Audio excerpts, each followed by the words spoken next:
Let's talk about autistic dating patterns.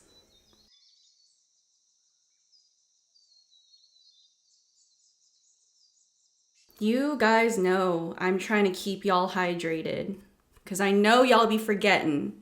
And I know that because I be forgetting. So let's just take a drink together. If you just want to take a sip, just take a sip. If you want to gulp, gulp, whatever. As long as the water is entering your body, that's all that matters, right?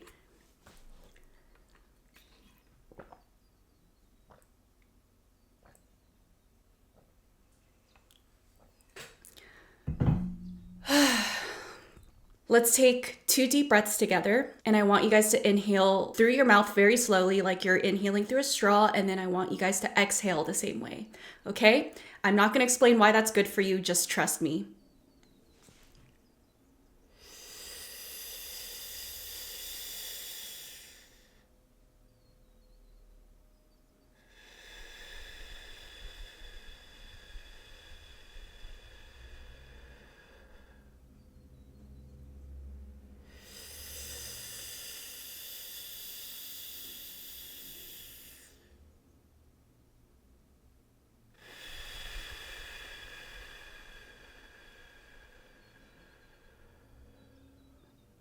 All right, so this has been one of the most requested videos that you guys will oftentimes ask me to make is any sort of video that helps better understand the mechanisms of autistic folks when it comes to dating, when it comes to relationships, and even some advice on what we can do in order to make being in a relationship with another person more viable, more easy, things like that. I oftentimes actually also get a lot of partners of autistic folks. So I get a lot of non-autistic people who come to my videos to try to learn about their partners. Surprisingly, despite all of the people who ask me again and again to make videos like this, I haven't really made many videos about dating and autism, which I don't know, maybe I should rethink that because I really do think I have a lot of experience and value to bring within that realm of discussion. But all of this to say, in today's video, I will be going through some of the autistic dating patterns when it comes to the dating portion and when it comes to the relationship portion, okay? So I'm gonna break it down into those 2 categories because I see it as 2 different aspects of dating. But before I get into all of it, I wanna say that this video is not gonna apply to every autistic person, okay? And I know there's gonna be people out there who are just gonna skip through this disclaimer and not give a crap about it and go and complain in the comment section. That always happens in every video I make. It's like, why do I even bother with the disclaimers in the first place? But I do wanna say, when I talk about these patterns, I'm very much so generalizing and I'm very much so only talking about a specific aspect of an autistic experience. In that sense, not every autistic person's gonna relate to it because they could just be a different person or their version of autism may affect them in a way where they don't have similar experiences that would make them relate to things like this, right? And so if you find yourself not relating to a lot of the things I'm talking about, or just a few of the things I'm talking about, don't feel bad, don't feel triggered. Just know that it's just something that you don't relate to, and that's it. Everyone's allowed to be different. Is that clear, y'all? Are we good? Do we understand? Nod your head if you understand.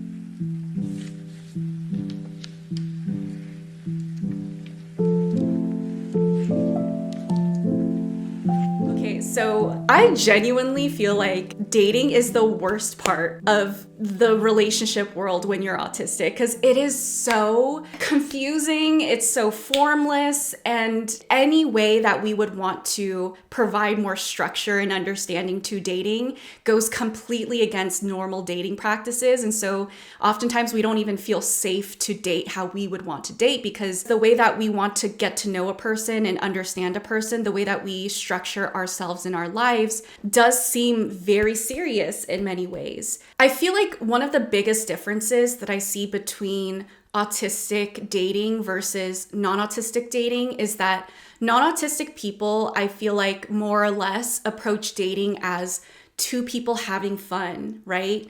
And that's it. You're having fun and you like each other. That's why a lot of the times people talk about this honeymoon phase and all that kind of stuff. And then once you're committed together for years, that's when things start to spiral downwards and you start to have fights and things start to get boring or whatever it is. But I feel like for autistic people, we don't have that honeymoon phase at the beginning. If anything, I think the most difficult part of dating as an autistic person is the beginning, because we are not having fun. I mean, yes, it could be fun to get to know a person, but honestly, it's like business, right? We're trying to get to know you. We're trying to see if we're compatible. We're trying to find out about you and about us. It's very serious. It's very serious, right? Along with the surface level questions, we're also trying to get to know, oh, I noticed that one behavior you do very often. Where does that come from? Did that start in your childhood? What shaped this behavior? Why are you like this? How does this impact you? How would you feel if I responded to that behavior in this way? We are tracking things.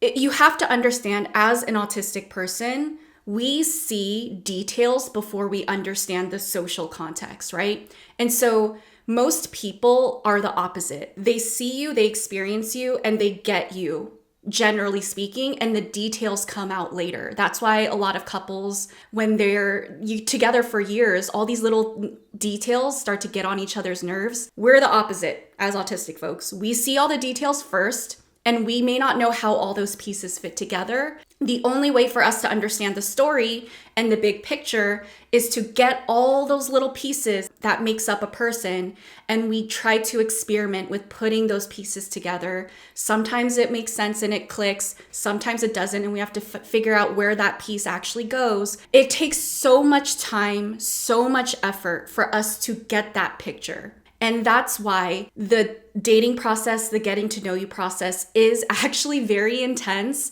It does take up a lot of energy, a lot of mental space, and it is somewhat exhausting. It's not like we can skip through that process, you know? As autistic people, that's just how our brain works. That's how we get to know someone, and we just have to go through that process, right? And so as everyone's having their honeymoon phase and they're just getting to know a stranger and they're laughing and it's all fun and you guys are running in the rain and kissing each other, and it's just like this amazing experience. Us autistic folks are here with our notebooks, and we're taking notes, we're observing, we're understanding a person, we're asking questions, you know. that is where our brains are at. We're gathering data, we're analyzing, okay? We're just data analysts, basically. Because here's the thing. Non-autistic people want to know whether or not they enjoy another person so that they're willing to make it work with each other. But autistic people, we want to make sure that we work with a person so that we can have fun with them. Because if we don't work with the person, we are unable to have fun with someone. That is the key difference. Non-autistic people prioritize having fun with the person. So it's not about whether or not you work with the person. It's about how much you guys enjoy each other, right? And if you enjoy each other enough, you will make anything work.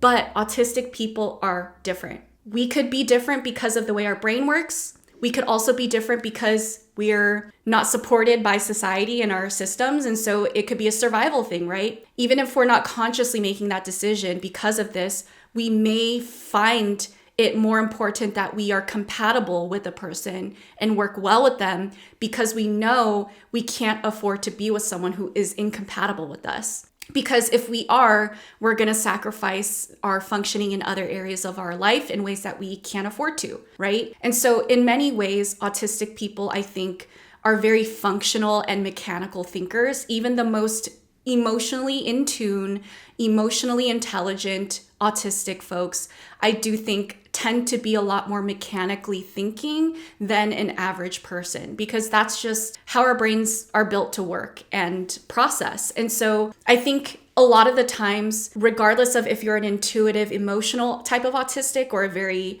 logical, non-emotional, non-intuitive autistic, what we're doing is we're ultimately gathering data, whether that's objective data on how your living patterns fit together or your goals, or how do your emotional architecture match together? Like, do your inner wounds and the way that you deal with conflict resolution and the way you deal with emotions mesh well together? But ultimately speaking, we are gathering data in the beginning portion of getting to know someone because we're trying to see, does my landscape match with theirs in a way where it could come together like a beautiful picture? Because if that's the case, then this is a person I want to commit to, and this is a person I want to make a relationship work with. If that picture doesn't mesh together, then I'm not going to make it work with them, you know?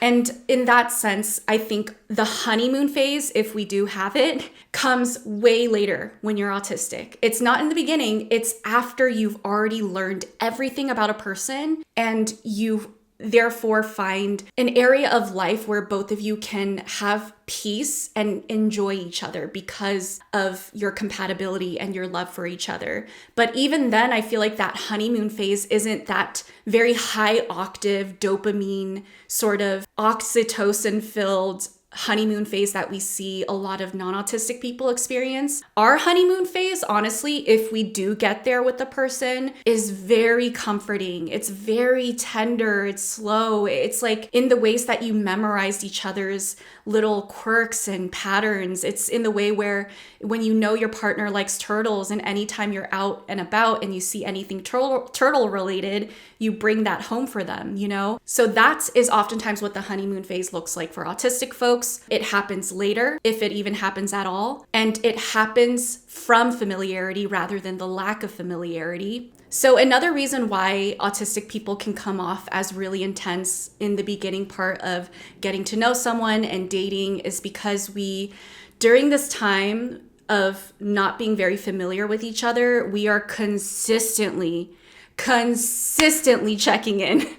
Like, it is almost annoying how often we check in with the person. Something that I've noticed about me, at least, is when I'm first getting to know someone, I am asking check-in questions all the time, to a point where I'm even annoying myself, right? So I'm not necessarily judging myself, but I'm just like, wow, I need this many check-ins to make sure that I'm understanding what someone is thinking and feeling. And a big reason why I do this is because, one, I don't want to guess, right? I'm not willing to guess what someone's thinking, what someone wants. I'm not willing to assume. So every single time I have any questions, which if you don't know someone, you're going to have a lot of questions, right? Even in moments where I have a general understanding of a person, I still will check in and ask ahead of time. I'll ask ahead of time to understand, and I'll ask ahead of time in order to make sure what I'm about to do or say feels good for them. And sometimes I'll check in after the fact. Did what I say and do, land? Did it make you feel uncomfortable? Like, how did you take that?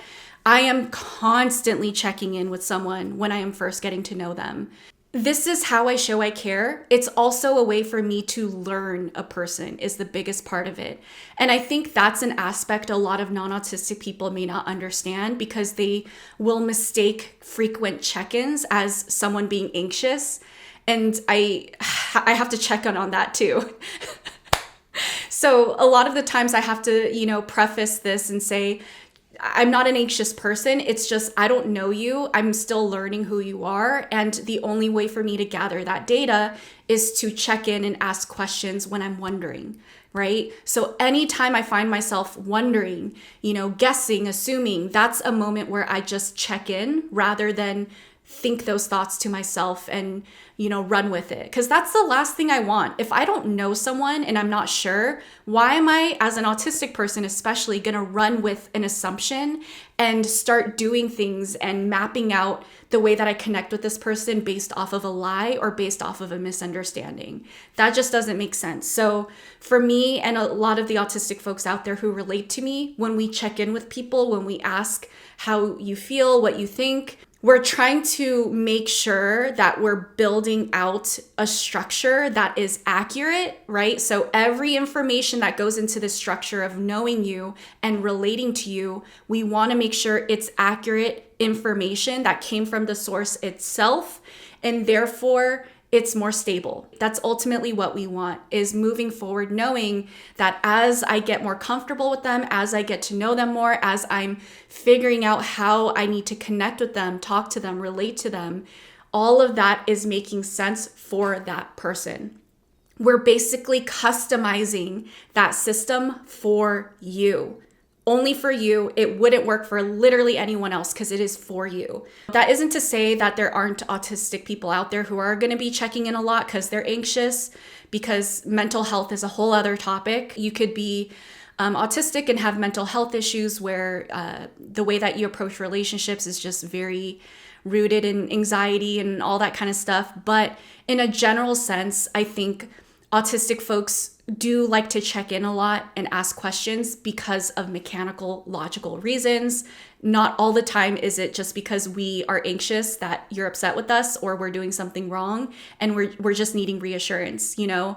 Because that's the last thing I want people to mistake when they are dating an autistic person, is that our questions stem from anxiety and we want reassurance from you. Because sometimes that could happen. The non-autistic person we're dating thinks, oh, they're asking all these questions, they must be really anxious, so let me just calm them down.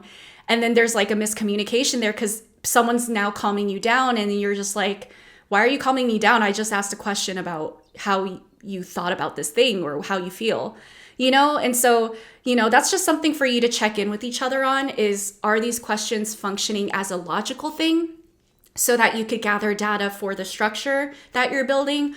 Or is it an anxiety thing where it's less about the information, it's more so about you wanting to make sure your person's not upset with you? So yeah. Now let's move on to the relationship portion of being autistic. This is the part where two people have gotten to know each other.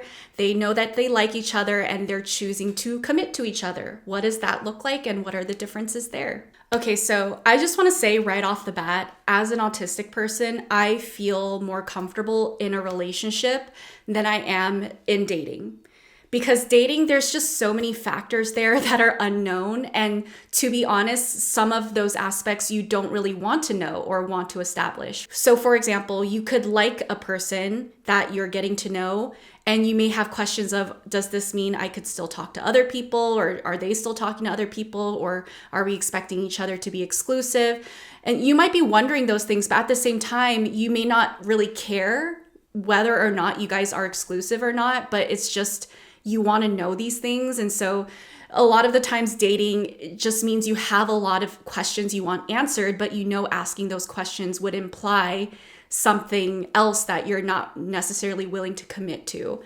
But when you guys are in a relationship together, a lot of those questions naturally dissolve. Like they're just non-existent, because things are easier when you're in a committed relationship. You guys are together. Oftentimes in a monogamous relationship, you're committed to each other, right? And so I oftentimes find that the simple act of committing in a relationship is a lot easier because it provides some form of structure for the autistic person to build off of. And so what happens is, once an autistic person chooses to commit in a relationship with someone, oftentimes, I'm not going to say every time, but oftentimes it's after we've gotten to know someone and we've already deducted in our heads that this is a person that is worth committing to and worth building a relationship with. And so this part of the relationship, honestly, is a lot more objective and practical than people think.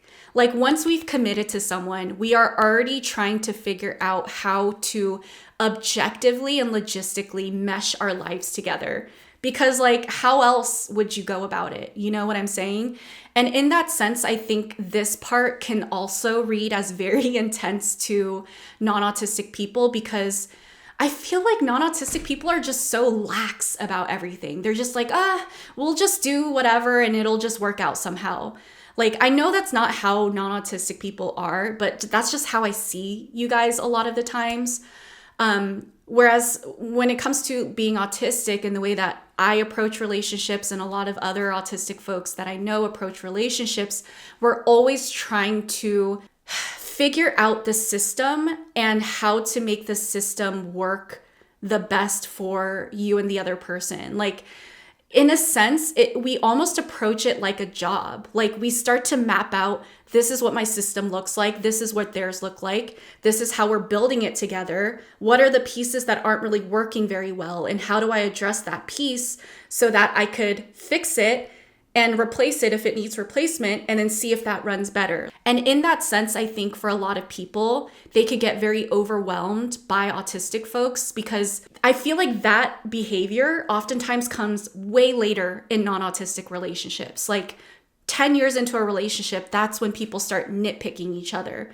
You do this thing that annoys me. You leave hair on the countertop and that's overstimulating. You pee on the toilet seat and that really bothers me because I smell it and stuff like that. All those little things that people start to nitpick each other on are things that autistic people are already looking at and addressing in the very beginning. And I think a lot of non-autistic people can feel overwhelmed by it and feel discouraged because they feel like we're supposed to be in the honeymoon phase. We're supposed to just be ignoring these small little things. And the fact that you're pointing out all of these little issues of like my habits or, maybe even bigger relationship issues makes me feel like our relationship doesn't have promise. It makes me feel like you're criticizing me all the time. You're only looking for the bad.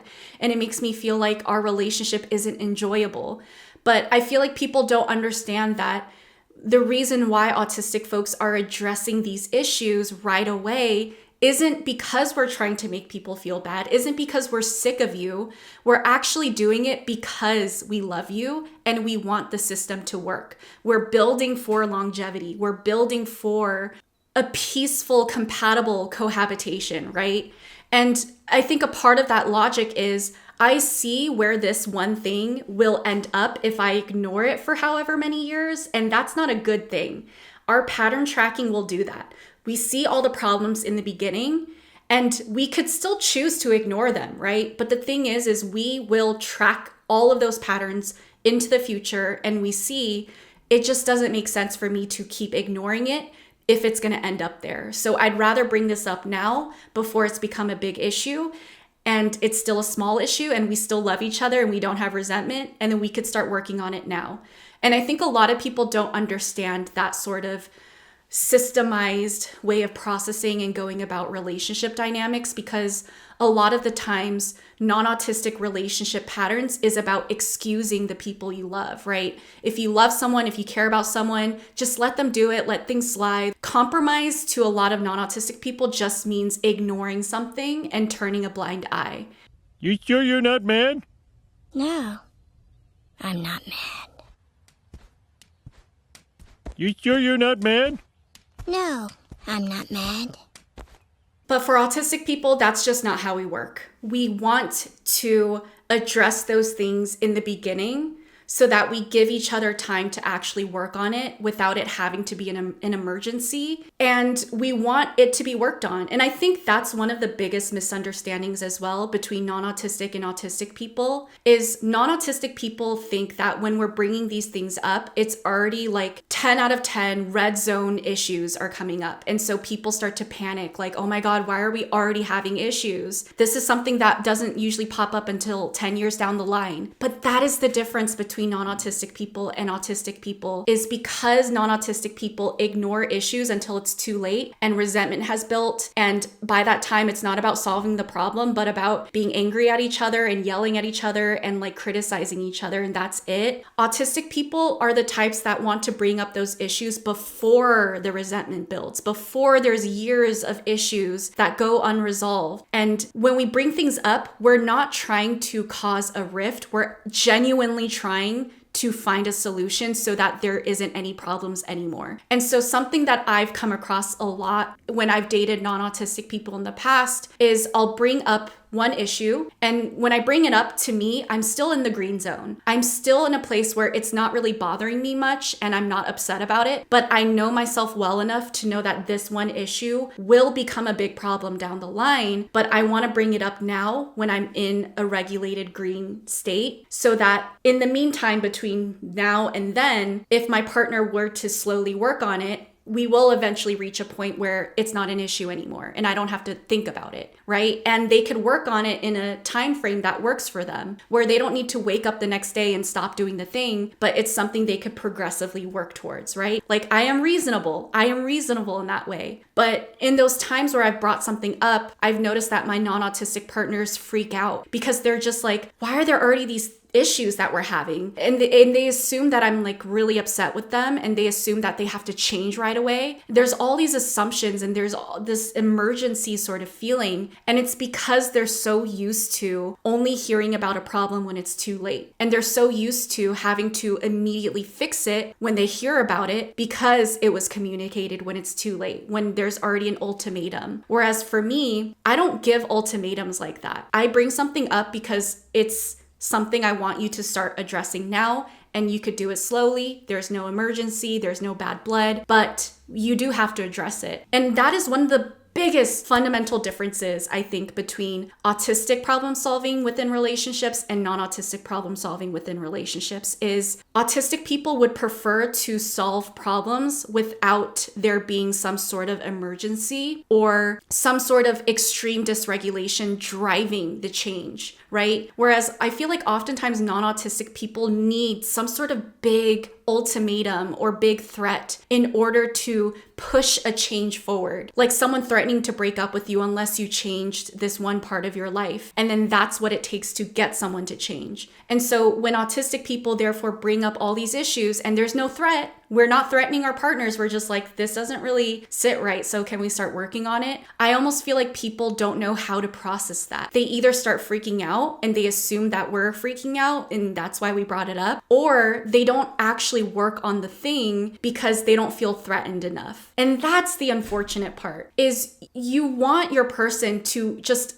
with ease work on this one thing. It doesn't have to change overnight, but as long as we see that you're trying to somewhat work towards change, we're happy with it. But people don't feel driven to make those changes if they feel like the relationship is good and there's peace and there isn't an immediate threat involved. And usually that's what I've dealt with in my past relationships that I found was just incompatible, is that I felt like I wanted my partners to change when things were still good and things were still peaceful, and they do it at a slow pace. But in a weird way, they only felt inspired to change if there was a threat, but then it would push me to feel like I had to threaten them in order for them to change, which goes against my own philosophy and my own ways of wanting to go about things, because I don't want me or my partner to feel the necessity to change just because we feel threatened. I don't agree with that. I don't like it. You know, if it works for other people, that's great, but that's just something that I notice is either compatible or not. You know, that's something for you and your person to think about. What drives each person to make changes, and think about whether that's something you would want to compromise on. I'm telling you right now, you shouldn't compromise on it, but you know, you could do whatever you want to do at the end of the day. So another thing that I noticed about autistic relationships is that autistic folks can develop the ability to guess their partner's needs without them needing to tell us, but that has to come in time. And that has to come from observations, consistency, and memorizing our person's patterns. So that's the fundamental difference between how autistic guessing works versus non-autistic guessing. Non-autistic people can guess what other people's needs are because they generally understand what people generally need and mean when they do certain things. But as autistic folks, we don't know how to generalize. We don't know the wider social context. But what we can do is observe a person, all of their patterns, understand exactly what these patterns mean over time. So we're basically writing a new dictionary for every person every time, right? And then over time, once we've gathered enough data of this means this, this means this, this means this, they need this, they don't like this, that's when we start to be able to guess what needs are. Not because we inherently understand, but because we've memorized over time and consistency. Oh, when my partner has a long day and they come home, they respond really well to me drawing them a bath, cooking them their favorite comfort meal, and giving them a hug. They respond well to it every single time. So I know now every single time they're having a long day at work, I could just go and do exactly what they want from me, right? And they don't even have to ask. And I think that's the beauty of autistic love language, is when we do get to that point with a person, we can be the most loving and tender people ever, because we have gotten to a point where we tailor-made everything that we would do for you and how we understand you based solely on you. Now, if that isn't love, I don't know what is. You know what I'm saying? Like, that is dedication, that is devotion. But people don't usually get to that point with autistic folks because they're not willing to get through that initial getting to know each other phase, because they, one, don't understand it, or two, they misinterpret it, right? That's the thing, is in order to get to that point of smooth sailing and us being able to know generally what your needs are and what you want from us without you needing to ask, there has to be a huge portion before that where we are consistently asking all the time. To get to the point where we could draw a bath for you after a long day without you needing to ask, we have to get through a portion of time where we're asking, did you have a bad day at work? Because we're trying to identify, what does it look like for you to have a bad day? And then we're asking what happened at work, so we can identify what usually happens that makes that day bad. When you come home, how are you feeling? Would you want me to do this? Would you want me to do that? Like, we're needing to ask a lot of questions in the beginning, and it's because we're actively trying to understand you and map you out. If you just see it for what it is, then you could very easily get through that portion and get to a point where we're asking less questions and we're taking more action. So it's less about, checking in and trying to understand. And it's more about, okay, you're having a bad day. I don't even need to ask, because I know when that one coworker is at work, you're not going to have a good day. And I know once your shift is this long, you're having a bad day. And I know that once you get home, you're going to love a bath that's drawn for you. You know what I'm saying? I think that's the portion of the honeymoon phase that I referenced to in the beginning, is that part of your relationship with an autistic person where we've finally hit a deep understanding of you and a deep understanding of the role that we play in your life and how we could show up for you, how we could love you, and how we can understand you. That is the beautiful part, is just being able to be that attuned to each other. And I think that's the biggest autistic love language in a romantic relationship, is attunement. If you ever want someone to just know you so inherently, sometimes better than you know yourself, date an autistic person and let them learn you and understand you long enough. We are the most attuned, devoted people ever. We may not be the best person to mirror your emotions back to you. So if you're crying, we may not be the type to cry with you or give you the exact emotional response you're looking for, but we are the types to know how you're feeling before you even have to say it, and what you would need from us before you even have to ask. But again, that only comes after a certain amount of time of observing you, asking questions, and you being consistent with your needs and your expectations and all of that kind of stuff, which is another thing. This wouldn't necessarily apply to a person that's constantly changing what their needs are and expectations are. If a person is unstable, it's going to be hard for an autistic person to learn how to be attuned to you, because what your needs are going to be inconsistent and your responses to things aren't going to make sense to us. So it's just going to be objectively hard for us to map out how to healthily understand you and cohabitate with you. So all those things that I said only applies to generally consistent, stable people. Because again, the way we're learning is essentially observing and memorizing a list of behaviors from a person. That's it. That information and that knowing doesn't come naturally. We're just memorizing you.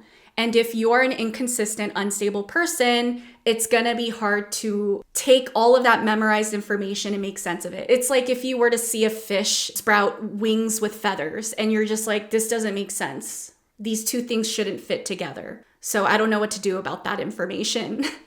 Alrighty, you guys, so that is actually going to be it for today's video.